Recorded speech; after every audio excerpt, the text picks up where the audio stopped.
الله الرحمن الرحيم marti sharafta kala duwan ee ka kala socoto qeybaha kala duwan ee bulshada rayidka ay ugu horeeyaan odayaasha dhaqanka bahada waxbarashada dhalinyarada haweenka hay'adaha civil society ee ka howlgala gobolada dalka hay'adaha kala duwan ee qeybaha kala duwan ka shaqeeya dhammaan waxaan leeyahay assalaamu calaykum waraxmatullaahi wabarakaatuh salaan kadib runtii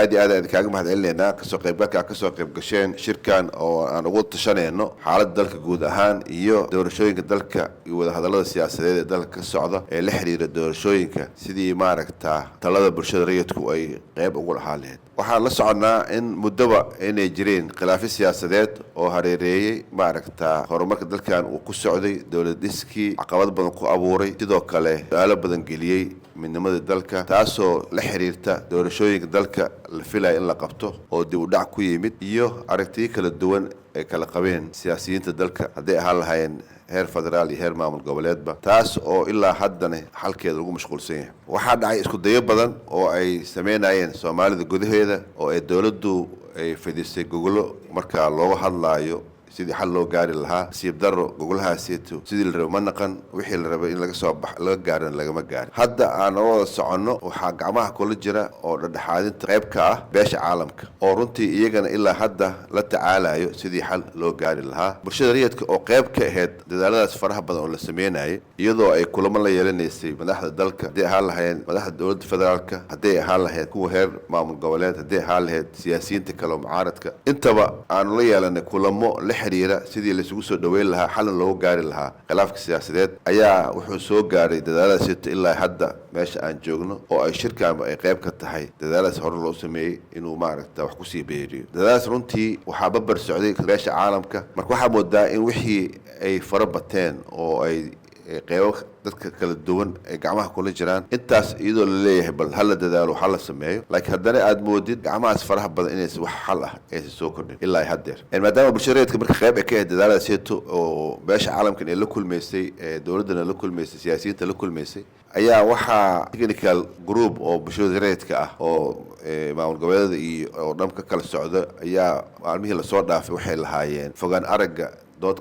ka yeelinayeen arrimahan sida wax laga yeeli lahaa waxyaabaha ugu miinsanaa marka oo laga doodaa waxay ahayd war see xal loo keeni karaa see dadkan u heshii karaa marka waxaa ka dhalatay shirarkaas waxaa ka dhasheen su-aal ah war annaga haddaan ku mashquulno dadka inay xal gaaraan xalna isu imaaneen haddii bal annagana la weydiiyo la yidhaahdo maxaa xal u aragtaan maxaad sheegi kartaan ilaa waxaa mashquul ku naqanay keliya inay dadkaan heshiiyaan ku cadaadino laakiin haddii la yidhaahdo bulshada rayidka idinka maxaa lagu heshii karaa oo miis soo saari kartay haddiina la yidhaahdo maxaanu dhihi karnaa oo sheegi karnaa marka taas su-aashaas waxay noqotay su-aal marka runtii anaga naftirkeena aan marka u aragnay inay tahay muhiim in loo helo jawaab maxaa yeelay marka aad fiirisid qeybaha hadda ishayo oo dowladda federaalka iyo mucaaradka kasoo horjeedaba markay hadlayaan ama ay ku doodayaan aragtidooda waxay yidhaahdaan aragtidan waa aragtida shacabka qabo ma dhahaan aragtidan annagaa qabno waxay yidhaahdaan aragtidan shacabkaa qabo waxaan la soconnaa shirarka ka socdo hadda dekaale iyo kuwii ka horreeyaba in wax feedback ah ama wax ku soo celis aan lagu soo celin bulshadii la weydiin aragtidoodii aanan dalkan magaalada hadda aan joogna aaba laga qabanba waxa la yidhaahdo town hall meeting meelaha oo dadka loogu bandhigo aaraada iyo fikradaha si talooyinkooda loo dhagaysto inaysan dhicinba marka laga reebo shirari oo goosgoos ah oo bulshada rayidka ay qaban marka iyadoo taas laga duulayo ayaa waxaa muhiim noqota marka su-aashaas in laga jawaabo loogana jawaabo in lagu cabiro aragtida shacabka ay ka qabaan arrimaha xalka loogu raadinayo siyaasadda khilaafka siyaasadeed marka shirkan wuxuu qayb ka yahay sidii loogu jawaabi lahaa su-aashaas in la helo maaha oo keliya in laga jawaabay isla markaasna la xaqiijiyo hirgelinta wixii meeshaan ka soo baxo waxaan soonso ay qorsheynaysay labada maalmood talada inta ka soo baxdo inay yeelato howlo oo u ah daba socdo oo markaa lagu xoojinayo talada inta ka soo baxdo inay noqoto marka talo runtii